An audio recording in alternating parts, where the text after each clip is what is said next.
Hello, എല്ലാവർക്കും പുതിയൊരു വീഡിയോയിലേക്ക് സ്വാഗതം. എല്ലാവരും സുഖമായിട്ടിരിക്കണമെന്ന് വിശ്വസിക്കണോ?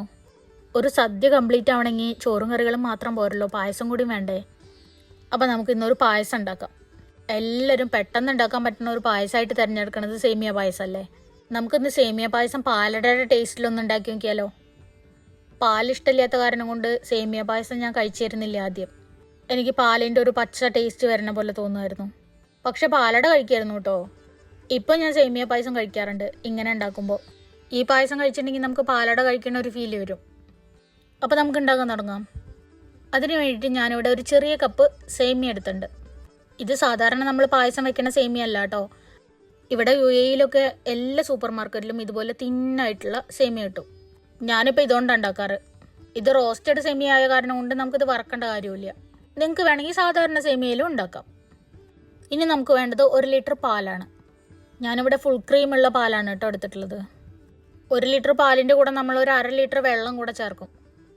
ഇനി നമുക്ക് വേണ്ടത് സേമിയ അളന്ന കപ്പിൽ 1.5 കപ്പ് പഞ്ചസാരയാണ്. ഈ പഞ്ചസാരയിൽ നിന്ന് ഞാനൊരു 2-3 ടേബിൾ സ്പൂൺ പഞ്ചസാര മാറ്റി വയ്ക്കും. അടുത്തായിട്ട് നമുക്കൊരു 4 ഏലക്കായ പൊടിച്ചെടുക്കണം.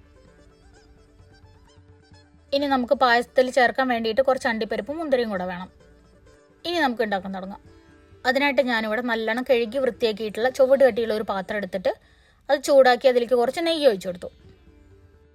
ഇനി ഈ നെയ്യ് നല്ലോണം മെൽട്ടായിട്ട് വരണം. നെയ്യ് നല്ല മെൽട്ടായി വന്നതിന് ശേഷം നമ്മൾ മാറ്റി വെച്ചിട്ടുള്ള 3 സ്പൂൺ പഞ്ചസാര ഇട്ട് കൊടുക്കാം. ഈ പഞ്ചസാര നമ്മൾ കാരമലൈസ് ചെയ്തെടുക്കും. തീ മീഡിയം ഫ്ലെയിമിൽ ഇട്ടിട്ട് വേണം കേട്ടോ ഇതെല്ലാം ചെയ്യാൻ, അല്ലെങ്കിൽ പഞ്ചസാര കരിഞ്ഞു പോവും. ഇതാ പഞ്ചസാര ഇവിടെ മെൽട്ടായി വരാൻ തുടങ്ങിയിട്ടുണ്ട്. പഞ്ചസാര നല്ല ഉരുക്കി പാകമായി വരുന്ന വരെ നന്നായിട്ട് മിക്സ് ആക്കി കൊടുക്കാം. പഞ്ചസാര എല്ലാം ഉരുക്കി ഇവിടെ പാകമായി വന്നിട്ടുണ്ട്. ഈ കളർ മതി, ഇതിലും കൂടുതൽ ബ്രൗൺ ആവണ്ട. ഇതിലും കൂടുതൽ ബ്രൗൺ ആയിട്ടുണ്ടെങ്കിൽ പായസത്തിന് ഒരു പുകഞ്ഞ ടേസ്റ്റ് വരും. ഇനി നമുക്ക് ഇതിലേക്ക് ഒരു 1/2 ലിറ്റർ വെള്ളം നന്നായി തിളപ്പിച്ചിട്ട് അത് ചേർത്ത് കൊടുക്കാം. തിളച്ച വെള്ളം തന്നെ ചേർക്കാൻ മറക്കരുതേ. പച്ചവെള്ളം ചേർത്തിട്ടുണ്ടെങ്കിൽ ഈ കാരമലൈസ് ആയിട്ടുള്ള പഞ്ചസാര എല്ലാം ക്രിസ്റ്റൽ പോലെയാവും. അപ്പോൾ പിന്നെ നമുക്കത് ഉരുക്കിയെടുക്കാൻ ഒരുപാട് സമയം എടുക്കേണ്ടി വരും. തിളച്ച വെള്ളമാകുമ്പോൾ ആ പ്രശ്നം വരില്ല, പെട്ടെന്ന് ഉരുക്കി കിട്ടും. വെള്ളം ഒഴിച്ചിട്ട് നന്നായിട്ടൊന്ന് ഇളക്കി കൊടുക്കണം. വെള്ളവും കാരമലും എല്ലാം നന്നായിട്ടൊന്ന് ചേർന്ന് വരട്ടെ, അതുവരെ നമുക്ക് ഒന്ന് ഇളക്കി കൊടുക്കാം. ഒന്ന് തിളയ്ക്കുമ്പോഴത്തേനും കാരമലെല്ലാം വെള്ളമായിട്ട് നല്ല ചേർന്നുണ്ടാവും. അപ്പോൾ ഇതാ നല്ലോണം തിളയ്ക്കാൻ തുടങ്ങിയിട്ടുണ്ട്. കാരമലെല്ലാം വെള്ളമായിട്ട് നന്നായി ചേർന്നു. തിളച്ച വെള്ളം ചേർത്തോണ്ടാട്ടോ ഇത് ഇത്ര പെട്ടെന്ന് റെഡി ആയത്, അല്ലെങ്കിൽ നമുക്ക് ഒരുപാട് സമയം എടുക്കും. പിന്നെ വെള്ളം ആദ്യം ചേർക്കണതിന് വേറൊരു കാര്യം കൂടെ ഉണ്ട്. പാലാണ് ആദ്യം ചേർക്കണമെങ്കിൽ പാൽ അടി പിടിക്കും പെട്ടെന്ന്. വെള്ളം ചേർത്തതിന് ശേഷം പാല് ചേർക്കുകയാണെങ്കിൽ പാൽ അടിക്ക് പിടിക്കില്ല. ഇനി നമുക്കിതിലേക്ക് 1 ലിറ്റർ പാല് ചേർത്ത് കൊടുക്കാം. പാല് ചേർത്തതിന് ശേഷം നല്ലോണം ഇളക്കി യോജിപ്പിച്ച് കൊടുക്കുക എല്ലാം കൂടെ. പാലിത് അവിടെ ചെറുതായിട്ട് തള വരാൻ തുടങ്ങിയിട്ടുണ്ട്. നമുക്കിതൊന്ന് ഇളക്കി കൊടുക്കാം. എനിക്ക് എപ്പോഴും പറ്റണ അബദ്ധമാണ്, പാലടുപ്പത്ത് വെച്ചിട്ട് ഞാൻ ഒന്ന് അങ്ങടോ ഒന്ന് ഇങ്ങടോ തിരിയുമ്പോഴത്തേനും പാല് തിളച്ച് പോയിണ്ടാവും. അത്ര നേരം നമ്മൾ മുന്നിൽ നിന്നാലും നമ്മൾ ഒന്ന് അങ്ങടോ ഇങ്ങടോ തിരിയുമ്പോഴത്തേനും പാല് തിളച്ച് പോകും. എന്നിട്ട് പിന്നെ സ്റ്റവ് ക്ലീൻ ചെയ്യൽ വേറൊരു പണി. അത് കാരണം പാലടുപ്പത്ത് വെച്ചാൽ പിന്നെ ഞാനിപ്പോൾ ആ പണി കഴിഞ്ഞിട്ടേ വേറെ എന്തും ചെയ്യാൻ നിൽക്കാറുള്ളൂ. നിങ്ങൾക്ക് ആർക്കെങ്കിലും ഇതുപോലെ പറ്റിയ അബദ്ധം വീണ്ടും വീണ്ടും പറ്റണമെങ്കിൽ താഴെ കമൻറ്റ് ചെയ്യണം കേട്ടോ. അപ്പോൾ അതാ പാല് നല്ലോണം തിളച്ച് വറ്റി പാകമായിട്ട് വന്നിട്ടുണ്ട്.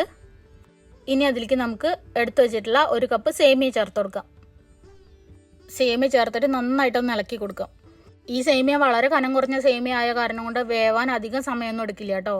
പെട്ടെന്ന് വെന്ത് കിട്ടും. ഒരു 3-4 തള തിളച്ചാൽ മതി, അപ്പോഴത്തേന് വെന്ത് കിട്ടും. പായസം അവിടെ നന്നായി തിളച്ച് സേമിയ വെന്ത് തുടങ്ങി. സേമിയ വെന്തതിന് ശേഷം മാത്രമാണ് പഞ്ചസാര ചേർക്കാൻ പാടുള്ളൂ, അല്ലെങ്കിൽ സേമിയ കല്ലിച്ചു പോകും. അപ്പോൾ ഇതാ സേമിയ വെന്തുണ്ട്. ഇനി നമുക്ക് എടുത്തു വെച്ചിട്ടുള്ള പഞ്ചസാര ചേർത്ത് കൊടുക്കാം. പഞ്ചസാര ചേർത്തിട്ട് നന്നായിട്ടൊന്ന് മിക്സാക്കി കൊടുക്കാം. പഞ്ചസാര ചേർത്ത് കഴിഞ്ഞാൽ നമ്മുടെ പായസം ഒന്നും കൂടെ ലൂസാവും.